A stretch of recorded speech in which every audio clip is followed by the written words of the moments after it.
Sir जी एक minute sir जी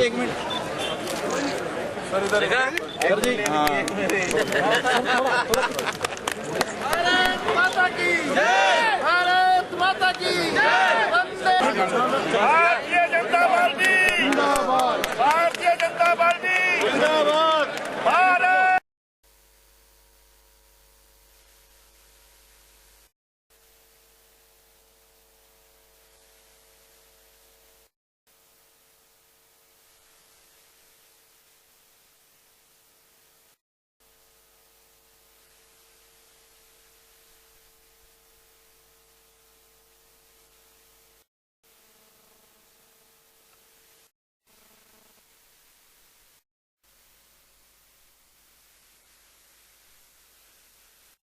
आज घरोंडा क्षेत्र में दर्जन भर गांव ऐसे थे जिनको मेन शहर के साथ कनेक्टिविटी में काफ़ी कठिनाई थी।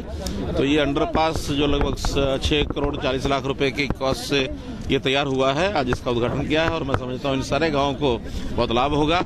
इसका अगला काम बल्कि और भी है, जो इनको शहर के अंदर बस्ती में से होकर जाना पड़ता है, तो हमने रेलवे को रिक्वेस्ट किया है, पत्र भेजा है कि रेलवे की जमीन में से अगर हमको थोड़ा जमीन मिले तो इनका सीधा रेलवे रोड के ऊपर मार्ग बनने से ये उनके आने जाने से वाहन का ट्रैफिक ये सब सुविधाजनक हो जाएगा।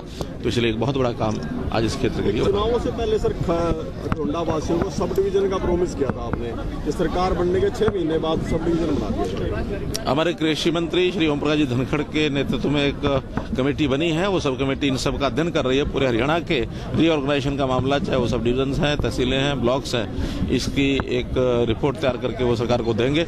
उसके बाद और भी इस प्रकार के कई इशूज है हरियाणा में, वो सब। चाइना विदेश यात्रा पे जा रहे हैं, अब क्या करेगा? 17 से 25 मेरा 2 देशों का दौरा है और मुख्य रूप से जो नए निवेशक हैं हरियाणा में आके निवेश करें, चाहे वो एनआरआईज हैं, हरियाणा से गए हुए बाहर हैं, चाहे विदेश के लोग हैं, यहाँ आकर के निवेश करें, ऐसे सब लोगों को निमंत्रण देने के लिए मैं स्वयं वहाँ जा रहा हूँ। पूर्व शिक्षा मंत्री गीता बुक्कल ने कहा है कि ये पंचायती चुनावों में जो एजुकेशन क्वालिफिकेशन शर्त लगा दी गई है, तो क्या है कि फर्जी दस्तावेज प्रस्तुत किए जा रहे हैं, फर्जी एनओसी लगाई जा रही है। ऐसा कोई भी विषय आएगा हम संज्ञान लेंगे और सख्त कार्रवाई की जाएगी।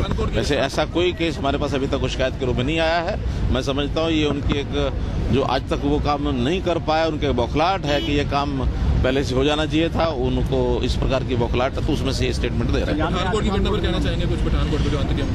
पठानकोट का आतंकवादियों का जिस प्रकार का घिनौना करते हैं उसका मुकाबला हमारे नौजवानों ने किया है और जो शहीद हुए हैं उसमें मैं उनको बहुत ही अपनी ओर से श्रद्धांजलि व्यक्त करता हूँ। साथ से उन्हें जो मुकाबला किया है वो तारीफ योग्य है। सुभाष बराला जी को दोबारा विदेश बनाया गया, क्या जिम्मेदारी? बहुत अच्छे हमारे संघर्षशील युवा हमारे नेता हैं और पिछले जो उनका कार्यकाल था उन्होंने पार्टी को एक अच्छे ऊंचे स्तर पर पहुंचाया है।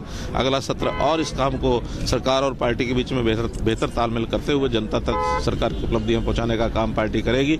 ऐसा एक अच्छा सफल काल उनका होगा। चुनावों के दौरान लॉ एंड ऑर्डर किस तरह से मेंटेन रहेगा, किस तरह से अपने अधिकारियों को? लॉ एंड ऑर्डर की हमारी स्थिति बहुत अच्छी है। पिछले वर्षों की अपेक्षा पिछला जो 2015 का वर्ष तुलनात्मक जो हमने देखा है उसमें बहुत हमारी लॉ एंड ऑर्डर की पोजीशन में बड़ी अच्छा सुधार हुआ है, ऐसा आंकड़े बताते हैं। और आगे भी चुनाव के दिनों में भी, चाहे इसके बाद भी, हमने लॉ एंड ऑर्डर को ठीक रखने के लिए पुलिस अधिकारियों को निर्देश दिए। हरियाणा का जो यमुना से लगता इलाका काफी पिछड़ा हुआ माना जाता है, इसके विकास के लिए क्या योजना है?